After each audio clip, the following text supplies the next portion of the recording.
मेरे प्यारे साथियों नमस्कार। कैसे हैं आप लोग? आशा करता हूँ अच्छे होंगे।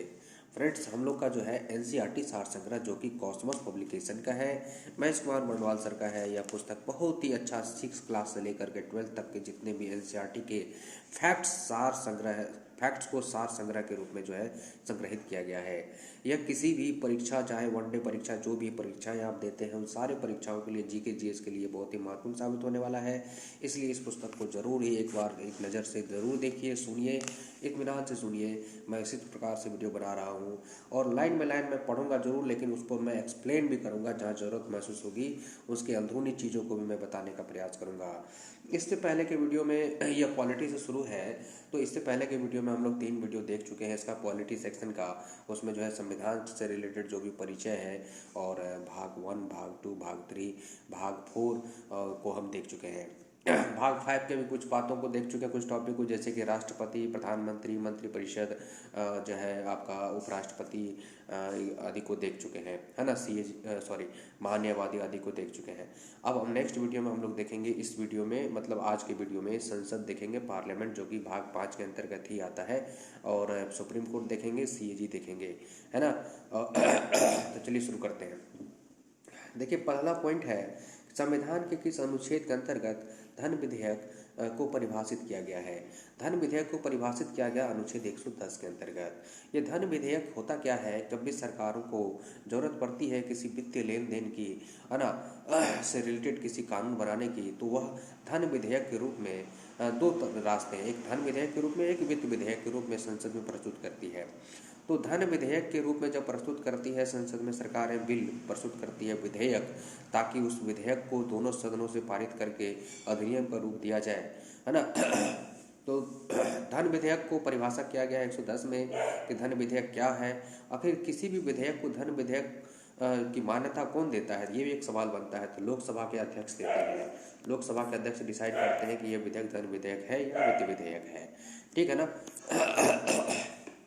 तो ये है।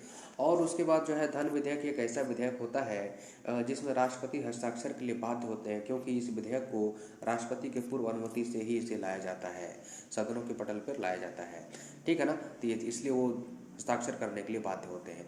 दूसरी बात कि धन विधेयक के संदर्भ में राज्यसभा पंगु है। राज्यसभा मतलब उच्चली सदन, ऊंची सदन जो है, उच्च सदन, वो पंगु है। उसे मात्र बस इस पर मंजूरी देना होता है, वो भी 14 दिन का मात्र समय मिलता है, ठीक है। बाकी लोकसभा इसमें जो है निर्णय लेने में बहुत ही मजबूत स्थिति में है धन विधेयक को लेकर के। चलिए ठीक है, आगे बढ़ते हैं। लोकसभा अध्यक्ष अपना त्याग पत्र किसे सौंपता है? तो लोकसभा अपना जो है त्याग पत्र जब भी मन करेगा उनको सौंपने का, तो लोकसभा के उपाध्यक्ष को, मतलब डिप्टी चेयरमैन को या डिप्टी स्पीकर को कह सकते हैं। डिप्टी चेयरमैन को ही डिप्टी स्पीकर कहा जाता है और लोकसभा अध्यक्ष को ही क्या कहा जाता है? स्पीकर कहा जाता है। अगला है, देखिए, संविधान के अनुच्छेद 82 के अनुसार लोकसभा की सीटों का राज्यों के मध्य आवंटन किस वर्ष की जनगणना के आधार पर किया गया है?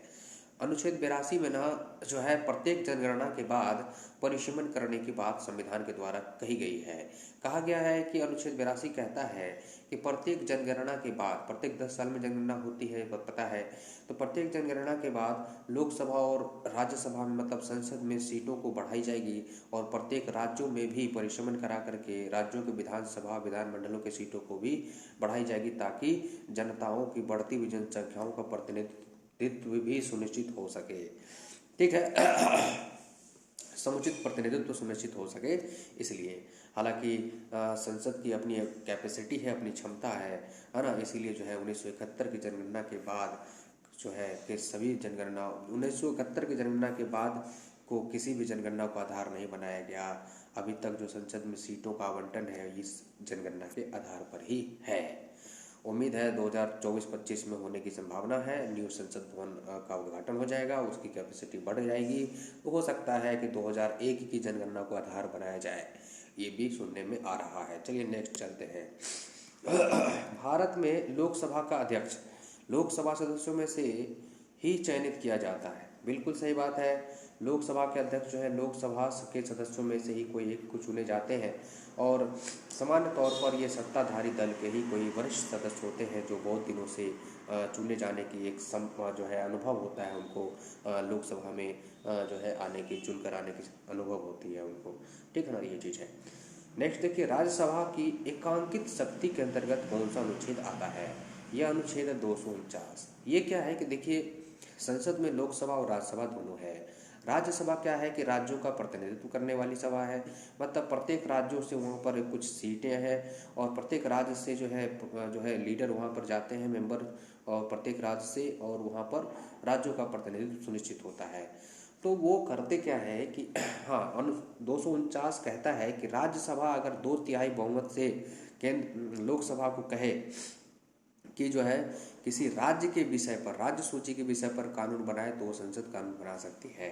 2/3 बहुमत होना चाहिए राज्यसभा का, क्योंकि राज्यसभा में क्या है, प्रत्येक राज्यों का प्रतिनिधित्व है। और 2/3 बहुमत से अगर राज्यसभा में कोई बात राज्य सूची के विषय पर कानून बनाने के लिए जो है लोकसभा को कहा जाए, तो फिर संसद में वो कानून बन जाएगा, केंद्र के द्वारा वो कानून बन जाएगा। क्योंकि हम जानते हैं राज्य सूची के विषय पर कानून बनाने का अधिकार राज्यों को ही है, लेकिन राज्यसभा अगर 249 के अंतर्गत अगर चाह ले, 2/3 बहुमत से अगर पारित करके लोकसभा को कह दे, तो राज्य सूची के विषय पर भी संसद कानून बना सकती है, मतलब केंद्र के द्वारा कानून बनाया जा सकता है। ये सब चीज़ भी जानिए।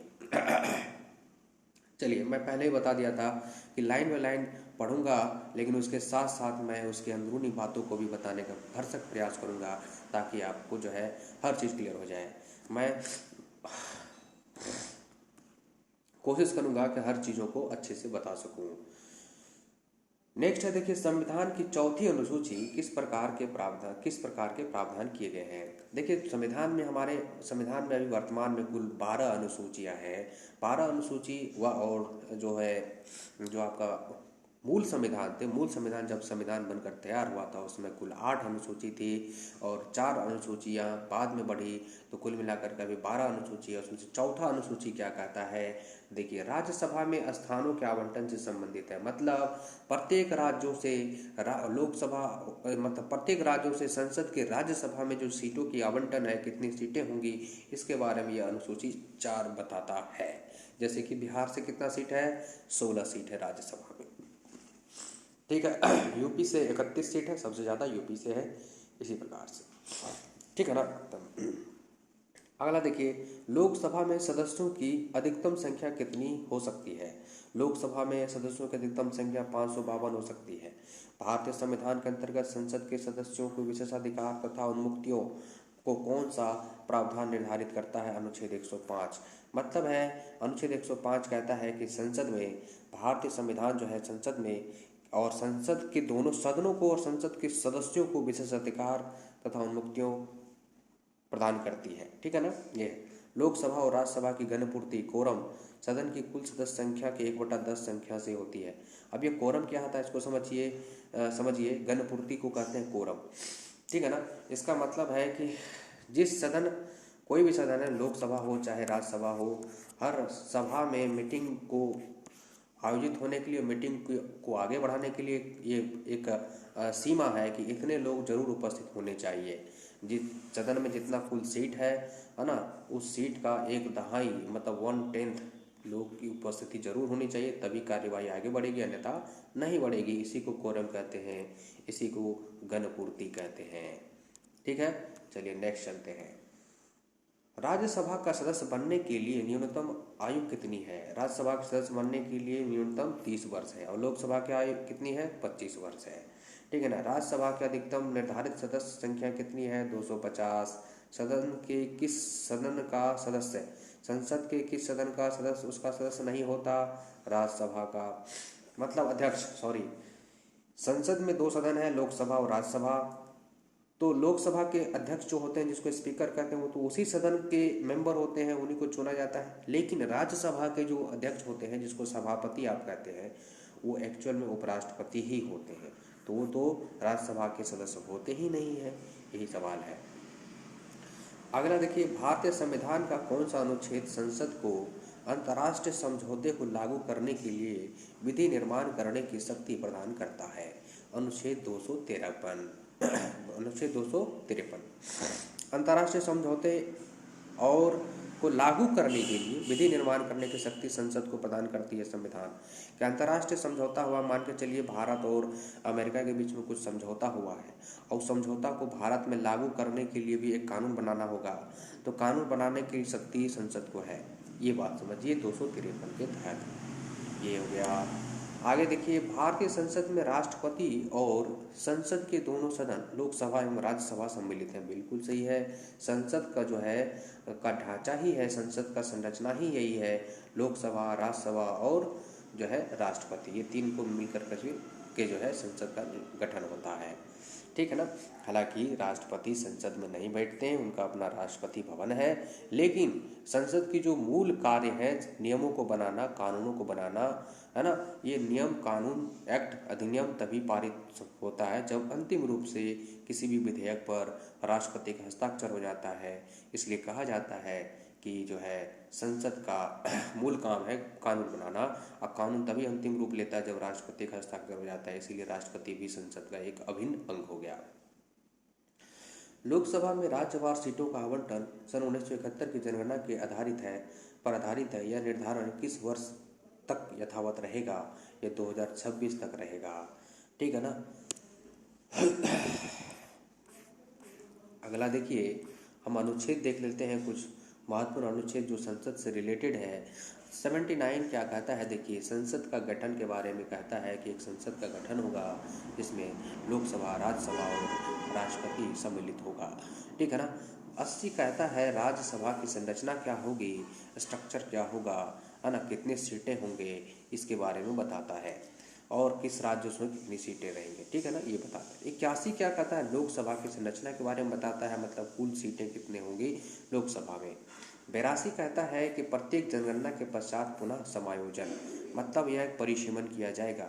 82 कहता है कि प्रत्येक जनगणना के बाद जितनी जनसंख्या बढ़ी है उस रेशियो में प्रतिनिधित्व भी बढ़ना चाहिए, मतलब लोकसभा, राज्यसभा में भी सीटों की संख्या बढ़नी चाहिए, और साथ ही साथ प्रत्येक राज्यों में भी के विधानमंडलों में भी जनप्रतिनिधियों की सीट बढ़नी चाहिए। ठीक है ना। 82 ये कहता है, ये संविधान का अनुच्छेद 82।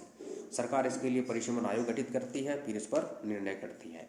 83 क्या कहता है कि संसद के सदनों की अवधि क्या होगी, कार्य अवधि क्या होगी। जैसे कि आपका राज्यसभा का कार्य अवधि 6 वर्ष का होता है और लोकसभा का कार्य अवधि 5 वर्ष का होता है। ठीक है ना, ये है। अनुच्छेद 84 क्या कहता है? देखिए, संसद की सदस्यता के लिए अर्हता मतलब होता है योग्यता। तो संसद की सदस्यता के लिए योग्यता के बारे में कहता है अनुच्छेद 84। अब हम जानते हैं कि संसद में 2 सदन होते हैं, एक लोकसभा और दूसरा राज्यसभा।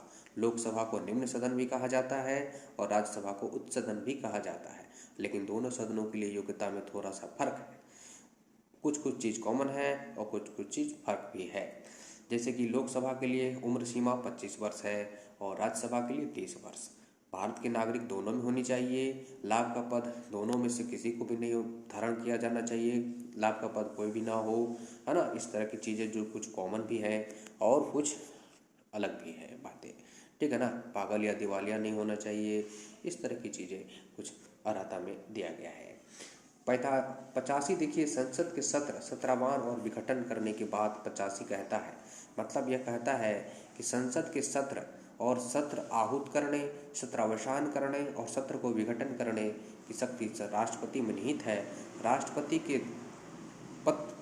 के द्वारा पत्र संप्रेषित करके सत्र को आहूत किया जाएगा, ये 85 कहता है।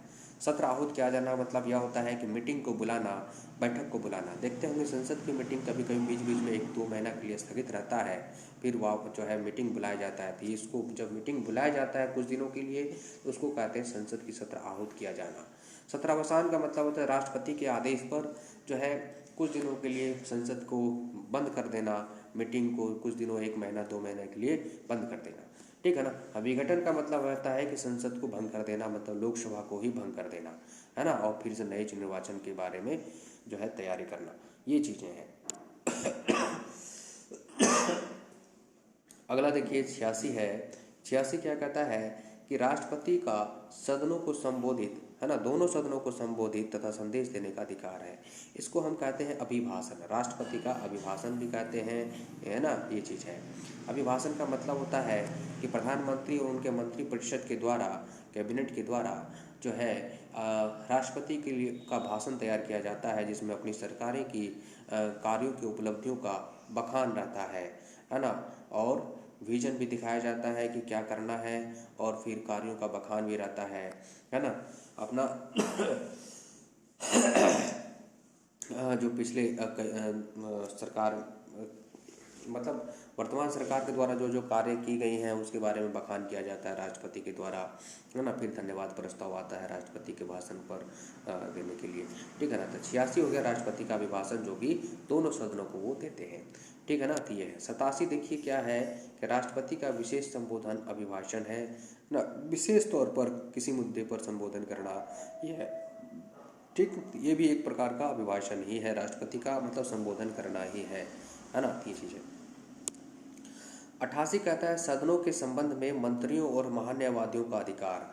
मतलब है कि इसको समझिए, ये कह रहा है, ये बहुत ही महत्वपूर्ण है, ये सवाल पूछा जाता है, सदनों के संबंध में मंत्रियों एवं महान्यायवादियों का अधिकार। एक चीज़ समझिए, सदन होते हैं दो ठो, एक लोकसभा और दूसरा राज्यसभा। जिसके जो सदस्य होते हैं उसको उसी सदन में अधिकार होता है अपनी भाषण देने की, अपने बातों को रखने की, प्रश्न वगैरह करने की, है ना। लेकिन मंत्री चाहे किसी भी सदन का सदस्य क्यों ना हो, चाहे वो लोकसभा का ही सदस्य क्यों ना हो या राज्यसभा का सदस्य क्यों ना हो या किसी भी सदन का सदस्य क्यों नहीं हो, कोई भी व्यक्ति बिना सदन के सदस्य रहे भी मंत्री रह सकता है ना 6 महीना तक, ये बात है। और महान्यायवादी अटॉर्नी जनरल, ऐसे दो व्यक्ति हैं, मंत्री, सारे मंत्री और महान्यायवादी ऐसे व्यक्ति हैं, ऐसे पद हैं जो अब जिस सदन के वो सदस्य नहीं भी हैं, तो मान्यवादी तो दोनों में से किसी सदन के सदस्य होते ही नहीं है ना।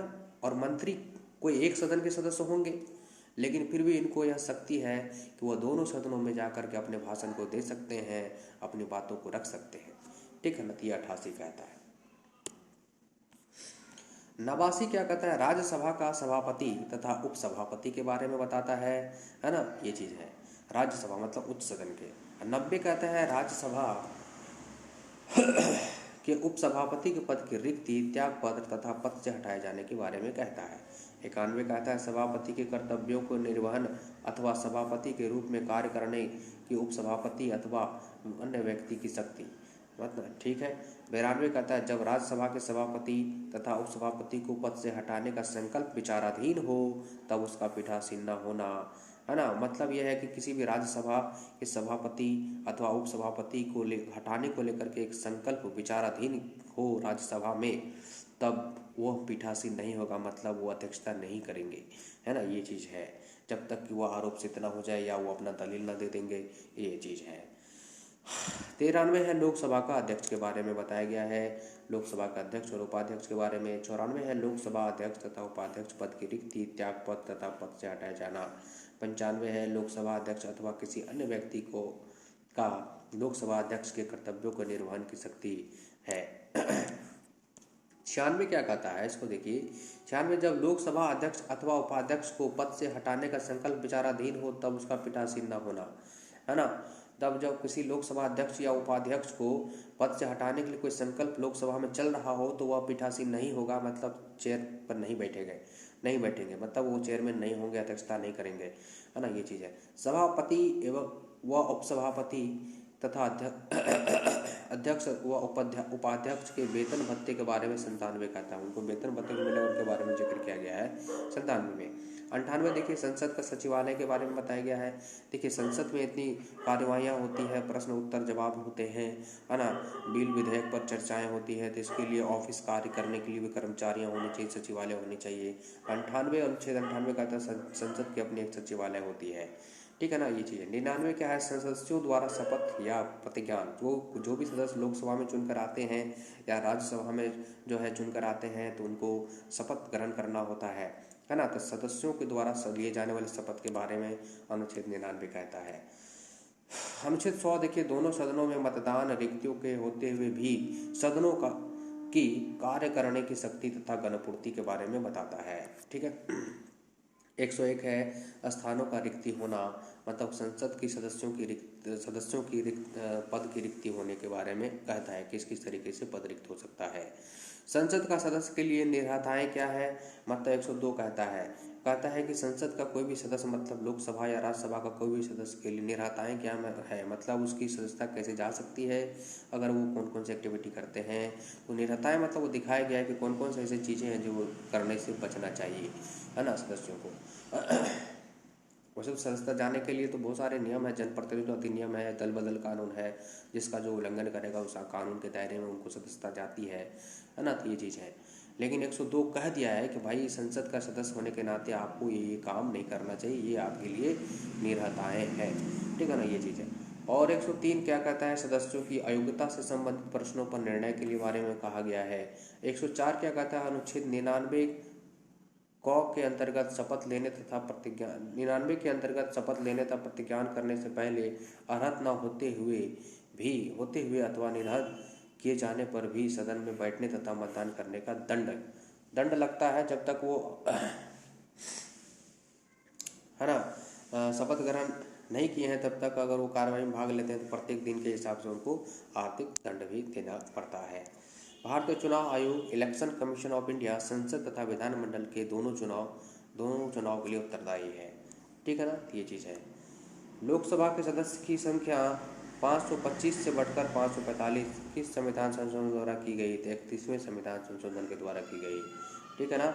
लोकसभा को कार्यकाल पूरा होने से पहले किसके द्वारा भंग किया जा सकता है, डिस्ट्रॉय किया जा सकता है, तो प्रधानमंत्री की अनुशंसा पर राष्ट्रपति के द्वारा।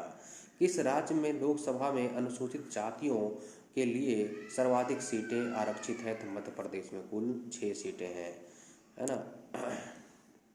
अगला है, लोकसभा का कार्यकाल आपातकाल की घोषणा के दौरान एक बार में 1 वर्ष तक के लिए बढ़ाया जा सकता है, बिल्कुल सही है। वैसे तो आपातकाल मैक्सिमम 1 वर्ष के लिए ही लगता है, लेकिन जब काल पूर गया रहता है तो 1 वर्ष के लिए कई बार बढ़ाया जा सकता है, ठीक है ना। ऐसा एक हुआ भी है एक्सपेरिमेंट के तौर पर। यह है, लोकसभा में 2 आंग्ल भारतीय सदस्य कौन मनोनीत करता है, भारत के राष्ट्रपति करते हैं। हालांकि इस व्यवस्था को मोदी जी की सरकार ने हटा दिया है, अब लोकसभा में एंग्लो इंडियन को जो है मनोनयन नहीं किया जाएगा, केवल राज्यसभा में ही राष्ट्रपति के द्वारा मनोनीत किए जाते हैं 12 सदस्यों को, है ना, ये चीज़ है। लोकसभा चुनाव में निर्वाचित होने के लिए किसी व्यक्ति की न्यूनतम आयु कितनी निर्धारित की गई है, तो 25 वर्ष। लोकसभा की वर्तमान सदस्य संख्या कितनी है, 545 है, लेकिन टोटल कितना है निर्धारित किया गया, 552। अभी है भर्ती कितना, 545। लोकसभा और राज्यसभा के सर्वाधिक प्रतिनिधि भारत के किस राज्य से आते हैं, तो उत्तर प्रदेश से आते हैं। उत्तर प्रदेश के पश्चात लोकसभा में सर्वाधिक सीटें किस राज्य की है, तो महाराष्ट्र से 48 सीटें हैं। उत्तर प्रदेश के बाद महाराष्ट्र में है सबसे ज़्यादा सीटें लोकसभा की। राज्यसभा एक अस्थायी सदन है क्योंकि इसे विघटित समाप्त नहीं किया जा सकता, बिल्कुल सही बात है। राज्यसभा को विघटित नहीं किया जा सकता, है ना, वो एक निरंतर चलने वाली सदन है। बीच में स्थगन होना उसमें ये नहीं है, मतलब भंग नहीं होता, है ना, राज्यसभा भंग नहीं होता, राष्ट्रपति उसे भंग नहीं करते हैं। उनके सदस्य जो है राज्यसभा के सदस्य प्रत्येक 2 वर्ष में 1/3 सदस्य रिटायर होते हैं और 1/3 सदस्य के निर्वाचन भी हो जाती है, प्रत्येक राज्यों से आ जाते हैं अपने अपने कोटे से, ठीक है, ये चीज़ है। क्षेत्रफल की दृष्टि से सबसे बड़ा लोकसभा निर्वाचन क्षेत्र कौन सा है, तो लद्दाख है, क्षेत्रफल की दृष्टि से। भारत की संचित निधि पर भारित व्यय क्या क्या है, संचित निधि पर अपने आप जो पैसा निकल के खर्च भारित होगा, है ना, उसके लिए सरकार कोई बिल विधेयक लाने की ज़रूरत नहीं है, तो वह है राष्ट्रपति के वेतन भत्ते और उनसे संबंधित अन्य व्यय, राज्यसभा के सभापति, उपसभापति, लोकसभा अध्यक्ष और उपाध्यक्ष के मिलने वाले वेतन भत्ते। ऐसे ऋण या भार जिनका दायित्व भारत सरकार पर है, इसको भी देने के लिए जो है संचित निधि से अपने आप निकल जाएगा पैसा, है ना, इसके लिए कोई भी विधि विधेयक बनाने की ज़रूरत नहीं है। ऐसे ऋण या भार जिनका दायित्व भारत सरकार पर है, बिल्कुल सही बात। उच्चतम न्यायालय के न्यायाधीशों के वेतन भत्ते एवं पेंशन तथा उच्च न्यायालय के न्यायाधीशों के पेंशन, ये सब भी आपका संचित निधि पर भारित है। भारत के नियंत्रक एवं महालेखा परीक्षक जिसको आप CAG कहते हैं, उनके भी वेतन भत्ते पेंशन जो है आपका संचित निधि पर भारित है।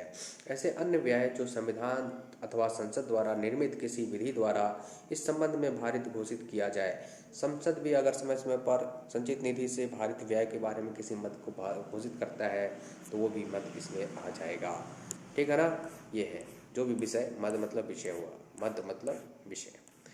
परिसीमन देखिए क्या होता है ना। डेलिमिटेशन, परिसीमन के पश्चात उत्तर प्रदेश में मतदाताओं की संख्या की दृष्टि से सबसे बड़ा लोकसभा क्षेत्र कौन सा हो गया? उन्नाव। लोकसभा का सबसे बड़ा क्षेत्रफल से दृष्टि से कौन लोकसभा सीट हो गया? उन्नाव, है ना, उत्तर प्रदेश में। लोकसभा का पहला आम चुनाव किस वर्ष हुआ था? तो 25 अक्टूबर 1951 से 21 फरवरी 1952 के मध्य हुआ था। यदि लोकसभा के सभी सदस्य बहुमत से संकल्प पारित कर दे तो लोकसभा अध्यक्ष को उसके कार्यकाल की समाप्ति के पूर्व उसके पद से हटाया जा सकता है। बिल्कुल सही बात है। एक वर्ष में लोकसभा के कम से कम कितने सत्र बुलाए जाते हैं? कम से कम 2 सत्र बुलाए जाते हैं। ठीक है ना। वैसे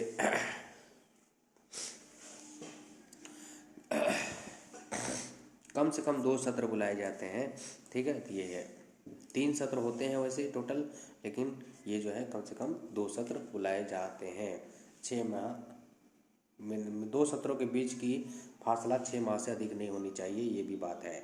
लोकसभा में बिहार से 40 सीट को आवंटित सीटें किन 2 राज्यों को आवंटित सीटें के योग के बराबर है? तो छत्तीसगढ़ में 11, मध्य प्रदेश में 29, है ना, बिहार से 40, है ना, ये चीज़ है। राज्यसभा के सदस्यों का कार्यकाल कितने वर्ष का होता है? तो 6 वर्ष का होता है राज्यसभा का, और लोकसभा का 5 वर्ष। प्रोटेम स्पीकर क्या होता है? तो प्रोटेम स्पीकर की नियुक्ति राष्ट्रपति द्वारा की जाती है स्पेशल तरीके से तथा उसका कर्तव्य नवनिर्वाचित लोकसभा सदस्यों को शपथ दिलाना होता है। और जैसे ही शपथ दिला देते हैं और इसके अध्यक्षता में एक नए लोकसभा अध्यक्ष की चुनाव हो जाती है, तब फिर वो अपना सीट छोड़ देते हैं। ठीक है ना, ये चीज़ है। तो ये है लोकसभा अध्यक्ष स्पीकर अपने निर्णायक मत कास्टिंग वोट का प्रयोग कब करता है? किसी विधेयक प्रस्ताव के पक्ष एवं विपक्ष में बराबर मत होने की स्थिति में। जब पक्ष और विपक्ष में बराबर मत हो जाता है तब फिर लोकसभा अध्यक्ष को यह अधिकार है कि वो निर्णायक मत दे। लोकसभा के प्रथम अध्यक्ष कौन थे? तो जीवी मावलंकर थे, है ना, गणेश वासुदेव मावलंकर। लोक लेखा समिति नियंत्रक एवं महालेखा परीक्षक की रिपोर्ट की जांच करती है तथा उस पर अंतिम रिपोर्ट तैयार कर संसद के पटल पर रखती है। लोक लेखा समिति जिसको आप पीएससी कहते हैं, पब्लिक अकाउंट कमेटी, इसमें जो है कुल 22 सदस्य होते हैं। 15 लोकसभा से, 7 राज्यसभा से सदस्य होते हैं। और इनके जो अध्यक्ष होते हैं पीएससी के, आमतौर पर जो है विपक्षी दल के नेता होते हैं, विपक्षी दल के ही कोई व्यक्ति होते हैं, ये है। तो और ये जो है क्या करते हैं, सीएजी के द्वारा दिए गए रिपोर्ट पर, है ना, वित्तीय अनियमितताओं की रिपोर्ट को ये अध्ययन करते हैं और फिर भ्रष्टाचार का उजागर करते हैं। ठीक है, तो ये चीज़ है।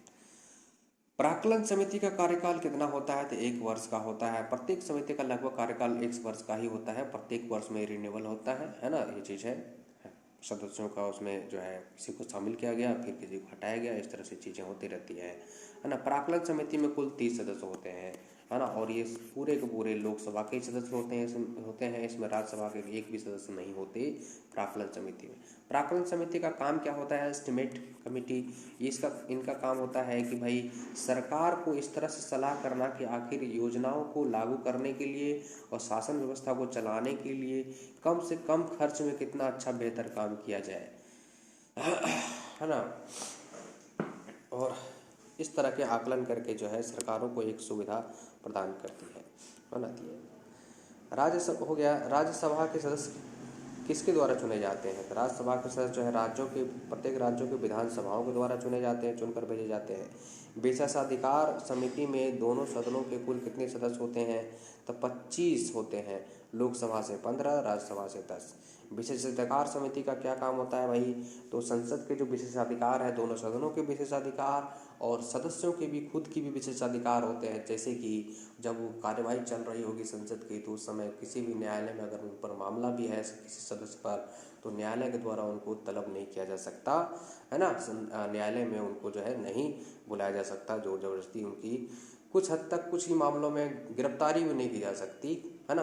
अगर बहुत ही गंभीर मामला है तो फिर वहाँ के सदन के अध्यक्ष से, है ना, पीठासीन से परमिशन लेकर के जो है गिरफ्तारी की जा सकती है। तो ये सब कुछ विशेषाधिकार हैं सदस्यों की, है ना। तो ये चीज़ उसी को विशेषाधिकार संबंधी इसी चीज़ों को देखते हैं। संसद में सरकारी विधेयक, गवर्नमेंट बिल मंत्री द्वारा, जबकि गैर सरकारी विधेयक मंत्री के अतिरिक्त किसी भी सदस्य द्वारा प्रस्तुत किया जाता है। अब समझिए सरकारी विधेयक क्या होता है, गैर सरकारी विधेयक क्या होता है। विधेयक क्या होता है इसको पहले समझ लीजिए। विधेयक का मतलब होता है बिल। अब बिल का मतलब होता है जब सरकार कुछ कानून लाना चाहती है तो कानून क्या होगा नहीं होगा उसका जो मसौदा होता है ना, उसी को बिल कहते हैं। जब संसद में रखा जाता है उसको, तो उसको बिल कहा जाता है, मतलब विधेयक कहा जाता है। लोकसभा में रखा गया, फिर वो वहाँ पर पारित होगा, उस पर बहस होगा, डिबेट होगा, विपक्ष वाले उसको जो है एक एक बिंदु पर चर्चा करेंगे और उसको खींचतान करेंगे। फिर वो राज्यसभा में जाएगा, वहाँ भी इसी दौर से गुजरना होगा, इसी प्रोसेस से गुजरना होगा। फिर राष्ट्रपति के पास, फिर राष्ट्रपति का हस्ताक्षर हो जाने के बाद वो विधेयक क्या बन जाएगा, अधिनियम बन जाएगा, कानून बन जाएगा। अब यहाँ समझिए, विधेयक तो समझ गए। अब यहाँ समझिए कि अगर किसी प्रस्ताव या कानून बनाने की रूपरेखा प्रस्ताव को, मसौदा को अगर कोई मंत्री ला रहा है तो उसको कहेंगे सरकारी विधेयक। अगर कोई मंत्री के अलावे कोई भी सदस्य ला रहा है कि भाई ये कानून होना चाहिए, हम मसौदा ला रहे हैं और इस पर मोहर लगना चाहिए, अगर कोई भी मंत्री के अलावे कोई भी मेंबर ऑफ पार्लियामेंट इसको लेकर आ रहे हैं, चाहे वो सत्ताधारी दल के ही मेंबर क्यों ना हो, मंत्री के अलावे होना चाहिए, है ना, विपक्ष के दल के ही क्यों ना हो, सत्ताधारी दल के ही क्यों ना हो, तो वह विधेयक क्या कहलाएगा, गैर सरकारी विधेयक कहलाएगा। एक बात है कि गैर सरकारी विधेयक पास होने में, पारित होने में बड़ा मशक्कत होता है, ये मतलब मुश्किल से पास होती है, क्योंकि सरकार के इशारे से सारे संसद भी चलते हैं। मान लीजिए सत्ताधारी दल के जो लीडर होते हैं तो प्रधानमंत्री, मंत्रिपरिषद के लोग जो है ना, ये चीज़ है। सरकारी विधेयक आसानी से पारित हो जाता है, लोकसभा में तो आसानी से पारित हो जाता है, लेकिन राज्यसभा में अगर मान लीजिए बहुमत नहीं है सरकार की तो फिर वहाँ दिक्कतें होती हैं, है ना। ये चीज़, राष्ट्रपति द्वारा राज्यसभा में कितने व्यक्ति मनोनीत होते हैं, तो 12 व्यक्ति मनोनीत होते हैं। राज्यसभा के लिए नामांकित होने वाले प्रथम अभिनेत्री कौन थी, कला क्षेत्र, संस्कृति, खेल वगैरह, शिक्षा आदि के क्षेत्रों से होता है ना, 12 तो जानते ही होंगे, है ना। तो पहली अभिनेत्री फिल्म जगत से हुई थी कौन, तो नरगिस दत्त, राज्यसभा सदस्य, वर्ष 1980 से 86 के बीच में निर्वाचित मनोनीत हुई थी। लोकसभा की प्रथम महिला अध्यक्ष कौन थी, मीरा कुमार, 4 जून 2009 से 14 तक। राज्य विधानसभा में कोई भी धन विधेयक राज्य के राज्यपाल की संस्तुति के बिना या अनुमति के बिना प्रस्तुत नहीं किया जा सकता। बिल्कुल सही बात है, जैसे कि राष्ट्रपति की अनुमति के बिना कोई भी धन विधेयक प्रस्तुत नहीं किया जाता संसद में, लोकसभा में, उसी प्रकार राज्यों में भी है, राज्यपाल की अनुमति के बिना धन विधेयक प्रस्तुत नहीं होता। ये है, अनुमति से होता है तो उन पर हस्ताक्षर करना मजबूरी है उनकी, ये चीज़ है। वे प्रथम लोकसभा अध्यक्ष कौन थे जिनके विरुद्ध लोकसभा में अविश्वास प्रस्ताव लाया गया था, नॉन कॉन्फिडेंस मोशन, जीवी मावलंकर के खिलाफ, है ना, अविश्वास प्रस्ताव संकल्प लाया गया था, ठीक है ना। ये चीज, लोकसभा का सचिवालय किसके नियंत्रण में होता है, तो लोकसभा अध्यक्ष के नियंत्रण में होता है। भारतीय राजनीतिक व्यवस्था में कौन सर्वोच्च है, तो संविधान, है ना। भारत की संचित निधि कंसोलिडेटेड फंड पर कौन सा व्यय भारित नहीं होता, तो भारत के प्रधानमंत्री की वेतन और भत्ते। ये जो है संचित निधि पर डायरेक्ट निर्भर नहीं होता, ये जो है ना अलग अलग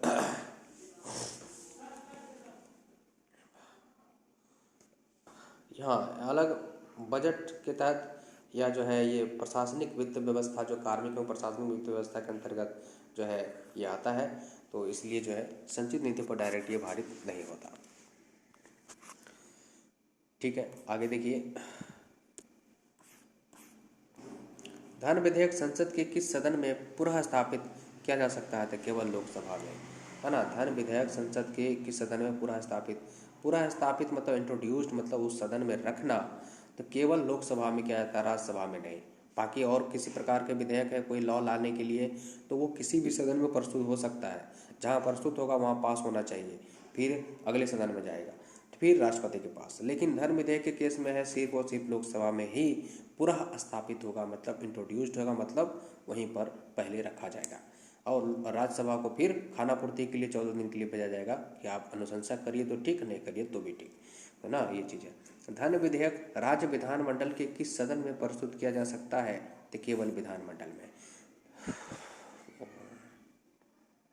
किस सदन में प्रस्तुत किया? तो विधानसभा में, सॉरी विधानसभा में। जैसे लोकसभा का को पावर है धन विधेयक के केस में, है ना, केंद्र में, उसी प्रकार से राज्यों में भी विधानसभा को ज़्यादा ताकत है धन विधेयक के केस में। बजट की रूपरेखा किस विभाग के द्वारा तैयार की जाती है? तो आर्थिक कार्य विभाग के द्वारा की जाती है।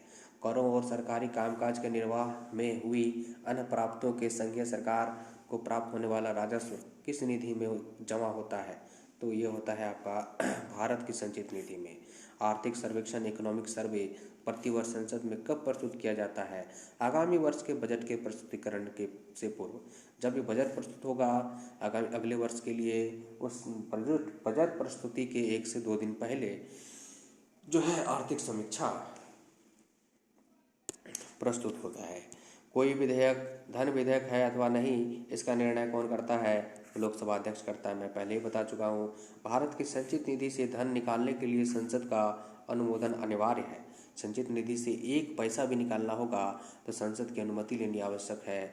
वहाँ पर एक विधेयक पारित होगा, है ना, ये चीज़। लेखानुदान क्या होता है? वोट ऑन अकाउंट संघ सरकार को किस प्रकार की अनुमति प्रदान करता है? लेखानुदान संघ सरकार को, मतलब केंद्र सरकार, संघ सरकार मतलब केंद्र सरकार को किस प्रकार की अनुमति प्रदान करता है? तो यह करता है निश्चित अवधि के लिए भारतीय संचित निधि से धन निकालने की, है ना, ये चीज़ है। साधारण विधेयक एवं धन विधेयक में तुलना देखिए किया गया है। साधारण विधेयक और धन विधेयक क्या होता है? साधारण विधेयक किसी भी सदन में प्रस्तुत हो सकता है, धन विधेयक केवल लोकसभा में प्रस्तुत हो सकता है। इसे मंत्री अथवा गैर सरकारी सदस्यों दोनों द्वारा प्रस्तुत किया जा सकता है, मतलब दोनों के रूप में आ सकता है ये। इसे केवल सरकार, है ना, साधारण विधेयक दोनों, कोई भी गैर सरकारी बिल के रूप में या सरकारी बिल के रूप में जो है आ सकता है। ये धन विधेयक केवल सरकार के मंत्री के द्वारा ही प्रस्तुत किए जाते हैं। ये देखिए साधारण विधेयक क्या है, मतलब कोई भी अन्य प्रकार के कोई कानून बनने का जो बिल है वो को हम साधारण विधेयक कहेंगे। सदन में प्रस्तुत करने से पूर्व राष्ट्रपति की अनुमति आवश्यक नहीं है, लेकिन इससे धन विधेयक को प्रस्तुत करने से पहले राष्ट्रपति की आवश्यक है। इसे राज्यसभा द्वारा संशोधित या अस्वीकृत किया जा सकता है ना। राज्यसभा को इसमें पावर है कि राज्यसभा में अगर पारित नहीं हुआ तो फिर वो नहीं पास हो पाएगा। लेकिन धन विधेयक के केस में क्या है, राज्यसभा द्वारा संशोधित या अस्वीकृत नहीं किया जा सकता। राज्यसभा को इसमें पंगु बना दिया गया है धन विधेयक के केस में। अगला देखिए, साधारण विधेयक में इसे राज्यसभा अधिकतम 6 माह के लिए रोक सकती है। साधारण विधेयक के केस में अगर लोकसभा से पारित होकर राज्यसभा में गया तो राज्यसभा जो है अधिकतम 6 माह तक रख सकती है साधारण विधेयक। ये बहुत महत्वपूर्ण बिंदु है। और इधर देखिए, इस धन विधेयक को राज्यसभा अधिकतम 14 दिन ही रोक सकता है। ठीक है, आगे देखिए, इसे मतलब साधारण विधेयक को राज्यसभा में भेजने के लिए लोकसभा अध्यक्ष के द्वारा प्रमाणित किए जाने की आवश्यकता नहीं पड़ती है। इसे लोकसभा अध्यक्ष द्वारा धन विधेयक के रूप में प्रमाणित किए जाने की आवश्यकता है, मतलब लोकसभा अध्यक्ष लिखेंगे कि हाँ ये धन विधेयक है। ठीक है ना, ये चीज़ें। उसके बाद देखिए, दोनों सदनों में असहमति की स्थिति में राष्ट्रपति दोनों सदनों की संयुक्त बैठक बुला सकता है। इस दोनों सदनों में पारित होने के बाद राष्ट्रपति के हस्ताक्षर के लिए भेजा जाता है। मतलब है कि साधारण विधेयक के केस में अगर दोनों सदनों में खींचतान है, लोकसभा में पारित होता है और राज्यसभा में नहीं हो पाता है, तब इस केस में जो है संयुक्त अधिवेशन राष्ट्रपति के द्वारा 108 के तहत बुलाया जाता है, अनुच्छेद 108 के तहत बुलाया जाता है, तब फिर वो उस विधेयक को पारित कर लिया जाता है। संयुक्त अधिवेशन का मतलब होता है कि लोकसभा और राज्यसभा को दोनों को ज्वाइंट बैठक बुला दिया ना, और उसी में जो है ज्वाइंट वोटिंग करा देना। तो ज्वाइंट वोटिंग में तो लोकसभा बहुमत है जो सरकार में है जो तो उस स्वाभाविक बात है उसका जो है विधेयक पारित हो जाएगा। ठीक है ना, ये है। अगला है देखिए, यह साधारण विधेयक लोकसभा में अस्वीकृत होने पर सरकार को त्यागपत्र देना पड़ता है। साधारण विधेयक अगर लोकसभा में अस्वीकृत हो गया तो समझ इसका मतलब है कि सत्ताधारी दल होने के बावजूद भी सरकार को अपने दल से भी उसको विश्वास नहीं है। दल के नेताओं मतलब सदस्यों को भी जो है अपने नेताओं पर विश्वास नहीं है। इसलिए जो है यह जैसे यह अविश्वास प्रस्ताव पारित हो गया, अस्वीकृत हो गया, मतलब लोकसभा में अस्वीकृत हो गया, राज्यसभा में हो जाए कोई फर्क नहीं है। अगर ये कोई विधेयक साधारण विधेयक किसी मंत्री के द्वारा लाया गया और वह अस्वीकृत हो गया तो त्यागपत्र देना पड़ता है पूरे के पूरे मंत्री परिषद को, यदि इसे मंत्री, हाँ बिल्कुल सही। इसे राष्ट्रपति द्वारा स्वीकृत और अस्वीकृत किया जा सकता है अथवा पुनर्विचार के लिए भेजा जा सकता है। राष्ट्रपति के पास जब जाएगा अंतिम रूप से, तो राष्ट्रपति को भी इसमें 3 अधिकार, या तो स्वीकृति दे दे, या अस्वीकृत कर दे, या पुनर्विचार के लिए एक बार भेज दे संसद को। यह चीज़, यह पावर राष्ट्रपति को अनुच्छेद 111 के तहत है। इसमें वीटो भी है ना, ये चीज़ है।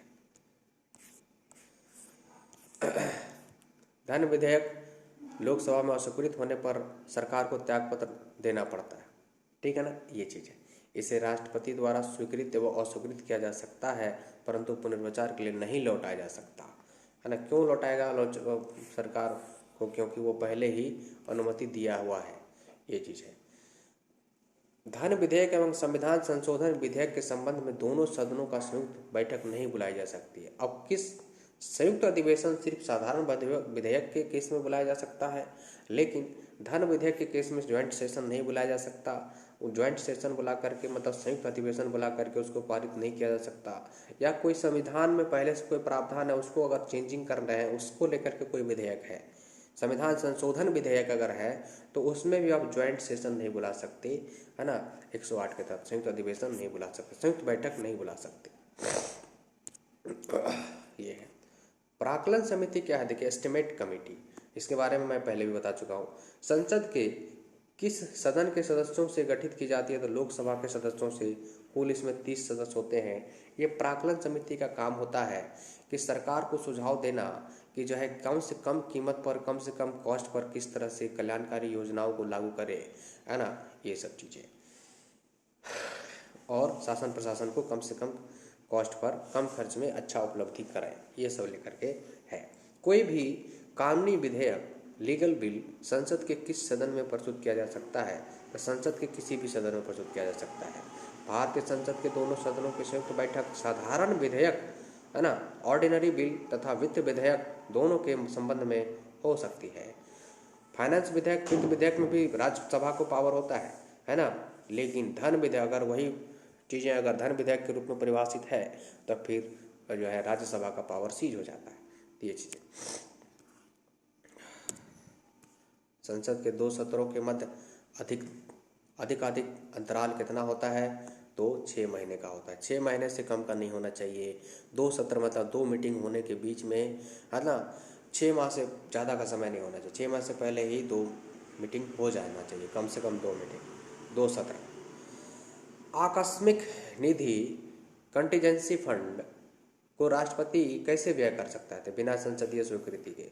बिना संसदीय स्वीकृति के राष्ट्रपति के हस्ताक्षर से इसमें से पैसा निकल जाएगा।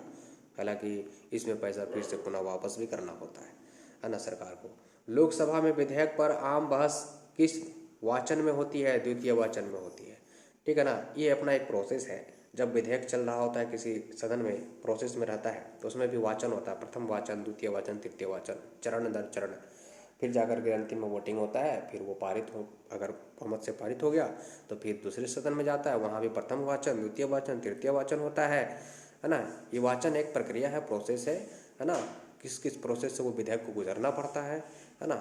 ये हर स्टेप में क्या क्या होगा, वोटिंग किस स्टेज में होगा, है ना, डिबेट किस स्टेज में होगा, एक एक बिंदुओं पर कैसे बातें होगी, इस तरह की बातें। अगर ज़रूरत पड़ी तो ज्वाइंट पार्लियामेंट्री कमेटी गठित किया जाए तो वो भी गठित होगी उस विधेयक को लेकर के ना, ये चीज़ें। तो ये है वाचन। कटौती प्रस्ताव, कट मोशन को और किस अन्य नाम से भी जाना जाता था? समापन प्रस्ताव के नाम से जाना जाता है। कोई धर्म विधेयक लोकसभा द्वारा स्वीकृत कर दिया जाए तो राज्यसभा इसे अधिक से अधिक कितनी अवधि तक के लिए रोक सकता है? तो 14 दिन के लिए रोक सकता है, ठीक है, ये चीज़ है। वर्तमान में राज्यसभा में 245 सदस्य हैं, जिनमें से 229 सदस्य राज्यों से हैं तथा 4 सदस्य संघ राज्य क्षेत्रों से चुनकर आए हैं और 12 सदस्य मनोनीत हुए हैं राज्यसभा में। सरकार द्वारा लोकसभा में अपना बहुमत सिद्ध करने के लिए कौन सा प्रस्ताव रखा जाता है? कौन सा प्रस्ताव रखा जाता है? तो विश्वास प्रस्ताव रखा जाता है, कॉन्फिडेंस मोशन। भारतीय संसद के दोनों सदनों की प्रथम संयुक्त बैठक किस विधेयक पर हुई थी? किस विधेयक पर हुई थी? तो दहेज उन्मूलन विधेयक, है ना, डॉरी एबोलिशन बिल पर हुई थी 1961 में। लोक लेखा समिति अपनी रिपोर्ट किसे प्रस्तुत करती है? लोकसभा अध्यक्ष को, है ना, ये चीज़ें हैं। संसद में लोक लेखा समिति पब्लिक अकाउंट कमेटी के अध्यक्ष की नियुक्ति किसके द्वारा की जाती है? तो लोकसभा अध्यक्ष के द्वारा की जाती है। आमतौर पर ये विपक्ष के लोग होते हैं इसके अध्यक्ष, है ना, ये चीज़ है। संसद या विधानसभा के किसी भी संसद केंद्र में और राज्यों में विधानसभा किसी भी सदस्य की सदस्यता तब समाप्त समझी जाती है जब वह सदन को सूचित किए बिना लगातार 60 दिन के अनुपस्थित रहे। अगर कोई व्यक्ति, कोई सदस्य, चाहे वो लोकसभा का हो चाहे राज्यों में विधानसभा का हो, लगातार 60 दिनों तक अगर अनुपस्थित रहता है तो उसकी सदस्यता जा सकती है ना, ये चीज।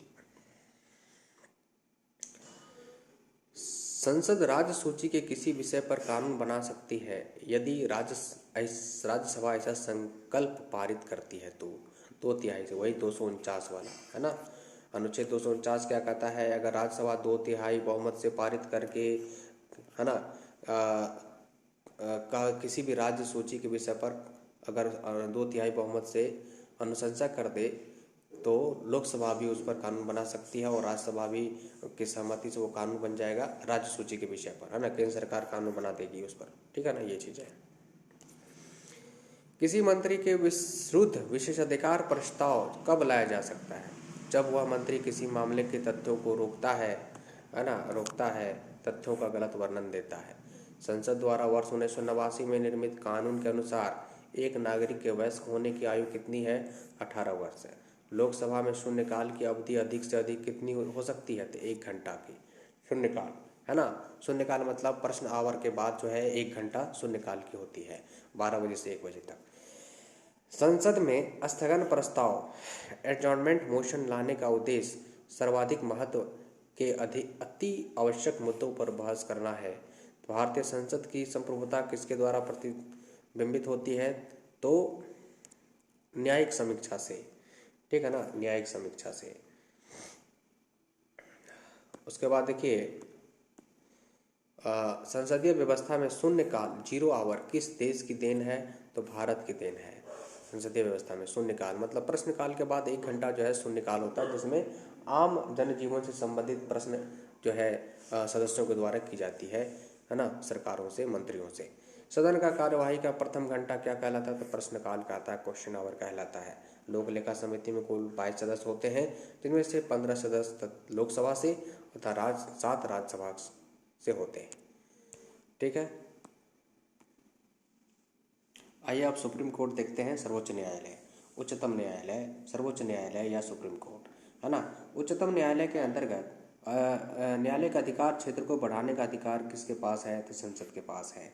न्यायिक अधिकार को अगर बढ़ाना है, उच्चतम न्यायालय के क्षेत्र को बढ़ाना है तो संसद के पास है सकती है, कानून बना करके बढ़ा सकती है। भारत के सर्वोच्च न्यायालय की स्थापना कब की गई थी? 28 जनवरी 1950 को। मतलब ये जो है आज़ादी के बाद जो है, पहले से जो अंग्रेज़ों के द्वारा चला आ रहा था न्यायपालिका था, उसको जो है राष्ट्रीयकरण कर दिया गया, है ना, ये चीज़ है। भारत के सर्वोच्च न्यायालय के कार्यवाहक मुख्य न्यायाधीश की नियुक्ति कौन करता है? ये राष्ट्रपति करते हैं, कार्यवाहक मुख्य न्यायाधीश, है ना। सर्वोच्च न्यायालय में मुख्य न्यायाधीश सहित कुल कितने न्यायाधीश हो सकते हैं? तो अभी वर्तमान में 34 हो सकते हैं कुल। CJI समेत कुल 34 न्यायाधीश हो सकते हैं, मतलब 1 CJI और बाकी 33 अन्य न्यायाधीश, ठीक है। दूरसंचार विवाद निपटान अपील अधिकरण, telecom disputes settlement and appellate tribunal TDSET के निर्णयों को केवल सुप्रीम कोर्ट में चुनौती दी जा सकती है ना, ये चीज़ है। कोई भी ट्रिब्यूनल क्या होता है? अर्धन्यायिक संस्था होता है। अर्धन्यायिक संस्था मतलब है कि उस प्रशासनिक व्यवस्था के द्वारा न्याय प्रदान करने वाली एक संस्था है ना। हालांकि उसमें जब कोई असंतुष्ट होते हैं, कोई जैसे CAT है ना, है ना, CAT है, ये भी एक अर्धन्यायिक संस्था है। NGT है, ये की एक अर्धन्यायिक संस्था है पर्यावरण को लेकर के। तो जैसे कंज्यूमर कोर्ट है, ये भी अर्धन्यायिक संस्था है। तो ये सब ट्रिब्यूनल है ना। ट्रिब्यूनल क्या है ना कि आपको प्रशासनिक स्तर पर आपको न्याय प्रदान करने के लिए, है ना, जो है ये संस्था। तो उसके में अगर कोई असंतुष्ट हुआ है तो वो और जो है अपील में अब सुप्रीम कोर्ट जा सकता है, ये चीज़ है। तो सुप्रीम कोर्ट जा सकता है, ये बात है। तो देखिए अगला है, उच्चतम न्यायालय के न्यायाधीशों के वेतन का निर्धारण किसके द्वारा किया जाता है? तो संसद के द्वारा किया जाता है। सर्वोच्च न्यायालय के न्यायाधीशों की नियुक्ति किसके द्वारा की जाती है? तो राष्ट्रपति के द्वारा की जाती है, कॉलेजियम की सिफारिश पर, है ना। कॉलेजियम में जो है मुख्य लोग होते हैं शामिल, सुप्रीम कोर्ट के मुख्य न्यायाधीश और वरिष्ठतम न्यायाधीश होते हैं शामिल, है ना। उन्हीं की सिफारिश पर राष्ट्रपति किसी न्यायाधीशों को नियुक्त करते हैं। उच्चतम न्यायालय के न्यायाधीशों की संख्या वृद्धि करने की शक्ति किसे प्राप्त है? तो संसद को प्राप्त है। नियम बना करके जो है ये काम को संसद कर सकती है। उच्च न्यायालय के न्यायाधीश किस प्रक्रिया के द्वारा हटाए जा सकते हैं? तो राष्ट्रपति के द्वारा संसद की अनुशंसा पर। संसद अगर अनुशंसा कर दे, जो है संकल्प पारित कर दे, तो राष्ट्रपति के हस्ताक्षर से न्यायाधीश को हटाया जा सकता है। लेकिन यह अनुशंसा संकल्प करना भी संसद के लिए काफ़ी जटिल है ना, ये चीज़ है। सेवानिवृत्ति, रिटायरमेंट क्या होता है कि देखिए के पश्चात, रिटायरमेंट के पश्चात सर्वोच्च न्यायालय के न्यायाधीश किसी भी न्यायालय में वकालत नहीं कर सकते। ये इम्पोर्टेंट पॉइंट है। सुप्रीम कोर्ट के जज रिटायर होने के बाद किसी भी न्यायालय में वकालत नहीं कर सकते। सामान्यतः उच्चतम न्यायालय सभी मामलों की सुनवाई नई दिल्ली में करते हैं, परंतु उनके अनुमोदन से यह किसी अन्य स्थान पर भी सुनवाई कर सकते हैं। किसके अनुमोदन पर? किसके अनुमोदन पर? राष्ट्रपति के अनुमोदन पर, है ना। ये चीज़ है। सर्वोच्च न्यायालय के न्यायाधीशों की सेवानिवृत्ति कितने वर्ष की होती है? आयु 65 वर्ष। भारतीय संविधान का कौन सा अनुच्छेद संवैधानिक विवाद में सर्वोच्च न्यायालय के अपीलीय क्षेत्राधिकार, है ना, से संबंधित है? तो अनुच्छेद 134 का 1। उच्चतम न्यायालय में संविधान के निर्वाचन से संबंधित मामलों की सुनवाई करने के लिए न्यायाधीशों की संख्या कम से कम कितनी होनी चाहिए? 5 होनी चाहिए। उच्चतम न्यायालय में संविधान के निर्वाचन से संबंधित मामलों की सुनवाई करने के लिए न्यायाधीशों की संख्या कम से कम कितनी है ना। तो एक संविधान पीठ की बात हो रहा है। किसी मामलों में अगर संवैधानिक मामला है, उस पर गंभीरता से विचार करना है, उस पर न्याय निर्णय करना हो, तो संविधान पीठ गठित होती है। और संविधान पीठ में मिनिमम 5 जज होते हैं सुप्रीम कोर्ट के। उससे ज़्यादा कोई भी हो सकते हैं, लेकिन 5 जज मिनिमम होना चाहिए। पहला कुछ अनुच्छेद देख लीजिए। सर्वोच्च न्यायालय से संबंधित महत्वपूर्ण अनुच्छेद। संविधान भाग 5 में अनुच्छेद 124 से 147 तक सर्वोच्च न्यायालय से संबंधित प्रावधान किया गया है।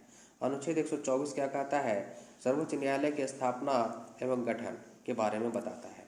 अनुच्छेद 126 क्या कहता है? अंतर्गत कार्यकारी मुख्य न्यायाधीश के बारे में बताता है। कार्यकारी मुख्य न्यायाधीश का मतलब हो गया कि एक्टिंग चीफ जस्टिस, मतलब चीफ जस्टिस अगर नहीं है, किसी कारणवश ये पद पर नहीं है, उनके बदले में कोई चीफ जस्टिस के रूप में काम करने वाला। अनुच्छेद 127 क्या कहता है? तदर्थ न्यायाधीशों की नियुक्ति की जाएगी। तदर्थ न्यायाधीश मतलब अस्थायी रूप से न्यायाधीशों की नियुक्ति करना। अनुच्छेद 128 का मतलब होता है सेवानिवृत्त न्यायाधीशों को भी सर्वोच्च न्यायालय में बैठकों में उपस्थित होने के लिए बुलाया जा सकता है विशेष तौर पर, है ना। ये राष्ट्रपति के द्वारा इनको जो है नियुक्त किया जाता है। अनुच्छेद 129 क्या कहता है? उच्चतम न्यायालय को अभिलेख न्यायालय भी कहते हैं, court of record. Court of record का मतलब हो गया कि जो भी न्याय निर्णय सुनाया जाएगा सुप्रीम कोर्ट के द्वारा, उसे जो है रिकॉर्ड के तौर पर रखा जाएगा, ताकि आगे के समय में कि इसी तरह की किसी मामलों को निर्णय करना हो तो एक रेफरेंस लिया जा सके, है ना। ये चीज़ें। अनुच्छेद 130 क्या कहता है? उच्चतम न्यायालय का स्थान, सीट ऑफ सुप्रीम कोर्ट निर्धारित करने के मुख्य न्यायाधीश की शक्ति है। अनुच्छेद 131 कहता है उच्चतम न्यायालय की आरंभिक या मूल अधिकारिता का विवरण है। अनुच्छेद 131 में कहता है कि उच्चतम न्यायालय को जो है कुछ अधिकार हैं, उसमें से सबसे पहला अधिकार है आरंभिक या मूल क्षेत्राधिकार, वो 131 कहता है। अपीलीय क्षेत्राधिकार, मूल क्षेत्राधिकार, ये सब कुछ क्षेत्राधिकार हैं। तो पहला क्षेत्राधिकार मूल क्षेत्राधिकार है। किस किस मामलों को वो देख सकते हैं, ये क्षेत्राधिकार में बताया जाता है। 136 क्या कहता है? देखिए, में अपील के लिए उच्चतम न्यायालय की विशेष अनुमति है ना, का प्रावधान। अनुच्छेद 137 क्या कहता है? उच्चतम न्यायालय के अपने निर्णयों के पुनर्विचार की शक्ति के बारे में उल्लेखित किया है। मतलब है कि उच्चतम न्यायालय अपने किसी मामले में वो निर्णय दे चुके हैं, तो वह पुनः फिर से जो है उस मामलों को उठा करके फिर से वो जो पुनर्विचार कर सकते हैं, फिर से नया निर्णय दे सकते हैं। इसको कहते हैं पुनर्विचार करना। ये क्वेश्चन बहुत पूछा जाता है 137 वाला। 141 क्या कहता है? इसको देखिए, 141 कहता है कि जो के अनुसार उच्चतम न्यायालय द्वारा घोषित विधि सभी न्यायालयों पर बाध्यकारी होती है। मतलब उच्चतम न्यायालय के द्वारा जो आदेश दे दिया गया, संविधान को व्याख्या करके कुछ न्याय जो है दे दिया गया, तो उस जो है सब पर लागू होता है ना, ये चीज़ है। तो उच्चतम न्यायालय द्वारा घोषित विधि सभी न्यायालयों पर बाध्यकारी होता है। बिल्कुल सही बात है, सभी न्यायालयों को मानना होता है। उच्चतम 143 अनुच्छेद 143 क्या कहता है? राष्ट्रपति की उच्चतम न्यायालय में से परामर्श करने की शक्ति प्राप्त है। अगर कोई कानूनी मामले के बारे में गंभीरता से जानकारी राष्ट्रपति को चाहिए तो वो 143 के तहत वो सलाह सुप्रीम कोर्ट के मुख्य न्यायाधीश से मांग सकते हैं, और मुख्य न्यायाधीश का एक कर्तव्य होगा कि वह सलाह करेंगे। हालांकि इस सलाह के लिए है ना, राष्ट्रपति के प्रतिनिधि के तौर पर अटॉर्नी जनरल जाते हैं सुप्रीम कोर्ट, है ना, किसी कानूनी मुद्दे को जो है टटोलने के लिए, जानने के लिए, जिस चीज़ को राष्ट्रपति महोदय को जानना हो, है ना, किसी कानून के विषय में कोई जानकारी लेनी हो, ठीक है ना, सलाह के तौर पर ये है। अनुच्छेद 145 क्या कहता है? 145 कहता है उच्चतम न्यायालय को राष्ट्रपति के अनुमोदन से न्यायालय की कार्य पद्धति एवं प्रक्रिया को विनियमित करने के लिए नियम बनाने की शक्ति दी गई है। मतलब उच्चतम न्यायालय को राष्ट्रपति के अनुमोदन से न्यायालय के कार्य, अब देखिए अनुच्छेद 145 क्या कहता है कि अंतर्गत उच्चतम न्यायालय के राष्ट्रपति के अनुमोदन से न्यायालय की कार्य पद्धति एवं प्रक्रिया को विनियमित करने के लिए नियम बनाने की शक्ति दी गई है। 146 क्या कहता है कि उच्चतम न्यायालय के अधिकारियों एवं सेवकों की नियुक्ति संबंधी प्रावधान किए गए हैं। उच्चतम न्यायालय में जो भी अधिकारी और सेवक नियुक्त होंगे उसके बारे में जो है नियम बताए गए हैं 146 में। सुप्रीम कोर्ट के न्यायाधीशों के वेतन भत्ते पेंशन भारत के संचित निधि से पर भारित है, ठीक है ना, ये चीज़ है, संचित निधि पर भारित है। अब देखिए केंद्र और राज्यों के मध्य होने वाले विवादों का निर्णय करने का भारत के उच्चतम न्यायालय का शक्ति आता है। कौन सी शक्ति में आता है? तो मूल क्षेत्राधिकार में आता है। मूल अधिकारिता मतलब मूल फंडामेंटल ड्यूटी, फंडामेंटल क्षेत्राधिकार में आता है। बहुत सारे क्षेत्राधिकार होते हैं, पावर, सुप्रीम कोर्ट के जो पावर है क्षेत्राधिकारों में बटा हुआ है, अलग अलग क्षेत्राधिकार है। जैसे केंद्र और राज्य के बीच में अगर कोई विवाद है तो वह मामला आ गया सुप्रीम कोर्ट, तो वह मूल क्षेत्राधिकार के अंतर्गत आएगा। उसी प्रकार से जो है अन्य कुछ बातें हैं और मुद्दे हैं जो भी मूल क्षेत्राधिकार के अंतर्गत आते हैं। दूसरा और भी क्षेत्राधिकार है जैसे अपीलीय क्षेत्राधिकार वगैरह, ये सब। उच्चतम न्यायालय ने संविधान के मूल ढांचे के सिद्धांत किस वाद में दिया था? केशवानंद भारती बनाम केरल राज्य मामले में 1973 में। केवल सर्वोच्च न्यायालय में तदर्थ न्यायाधीशों की नियुक्ति होती है का प्रावधान है, न कि हाई कोर्ट में। तदर्थ न्यायाधीशों की नियुक्ति का मतलब हुआ कि एक अस्थायी रूप से, अगर सुप्रीम कोर्ट में न्यायाधीशों की कमी है तो अस्थायी रूप से किसी जजों को 2 महीना, 4 महीना, 5 महीना, 6 महीना के लिए नियुक्त किया जाता है, ठीक है ना, ये चीज़ है। संविधान का कौन सा अनुच्छेद उच्चतम न्यायालय को उसके द्वारा दिए गए निर्णय अथवा आदेश के पुनर्विलोकन के लिए अधिकृत करता है? तो 137 कहता है कि सुप्रीम कोर्ट के द्वारा पहले दिए गए निर्णय, किसी मामला में दिए गए निर्णय को जो है फिर से सुप्रीम कोर्ट संज्ञान में लेकर के अपने निर्णय को पलट सकता है, ठीक है ना, ये चीज़ है। भारत में संविधान के मूल संरचना, बुनियादी ढांचा के सिद्धांत का स्रोत क्या है? तो न्यायिक समीक्षा है, न्यायिक समीक्षा है। संविधान की व्याख्या करने का अंतिम अधिकार किसे है? तो सर्वोच्च न्यायालय को है। उच्च न्यायालय और उच्चतम न्यायालय की अधिकारिता अंतर्गत कौन से मामले आते हैं? तो मूल अधिकारों का प्रवर्तन मतलब होता है लागू करना, ठीक है। भारतीय संविधान का संरक्षक किसे माना गया है? तो सर्वोच्च न्यायालय को माना गया है ना। भारतीय संविधान का अभिभावक, संरक्षक ये कह सकते हैं। अनुच्छेद 121 क्या कहता है? देखिए, उच्चतम न्यायालय तथा उच्च न्यायालय के न्यायाधीशों के आचरण संबंध में संसद एवं में चर्चा नहीं होगी, है ना, किसी भी जज के बारे में चर्चा नहीं होगी, उस पर प्रतिबंध है। इसके अनुसार उच्चतम न्यायालय तथा उच्च न्यायालयों के किसी न्यायाधीशों द्वारा अपने कर्तव्यों के निर्वहन के लिए किए गए आचरण के विषय में संसद में कोई चर्चा नहीं होगी। किंतु जब ऐसे न्यायाधीश को हटाने के प्रस्ताव संसद में चल रहा हो, किसी न्यायाधीश को हटाने के लिए प्रस्ताव बना जो है पर विचार चल रहा हो, संकल्प प्रस्ताव पर, तब फिर उन पर्टिकुलर जज के बारे में जिस पर यह संकल्प प्रस्ताव चल रहा है, अगर वो पास हो जाएगा संसद में तो राष्ट्रपति उसको जो है हटा देंगे, तो उसकी चर्चा की जा सकती है, ये बात है।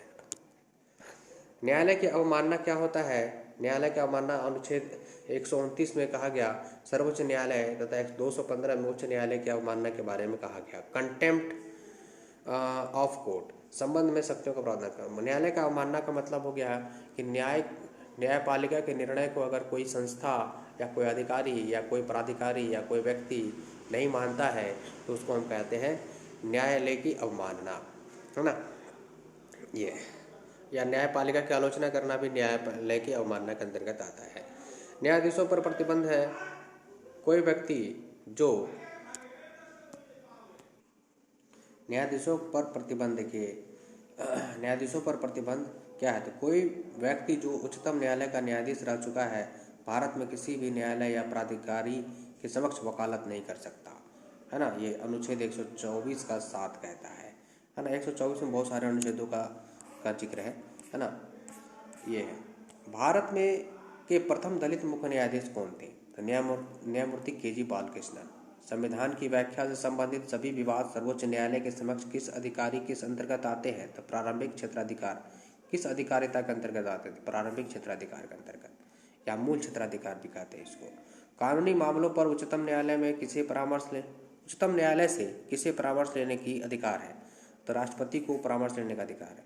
राष्ट्रपति जब भी चाहेंगे CJI से, मुख्य न्यायाधीश से, है ना, सुप्रीम कोर्ट के मुख्य न्यायाधीश से कानून संबंधी पेचीदे मामलों से संबंधित कुछ कानूनी संबंधी बातों का सलाह मांग सकते हैं और CJI का कर्तव्य होगा कि वो सलाह देंगे, ठीक है ना। तो मूल अधिकार व्यक्ति को जैसा उसे सबसे अच्छा लगे उस तरह अपनी जिंदगी की रूपरेखा तैयार करने के लिए सक्षम बनाते हैं। यह धारणा गोलकनाथ बनाम स्टेट ऑफ पंजाब में उच्चतम न्यायालय ने अपने निर्णय में कहा, ठीक है। ये है भारतीय संविधान के किस अनुच्छेद के अंतर्गत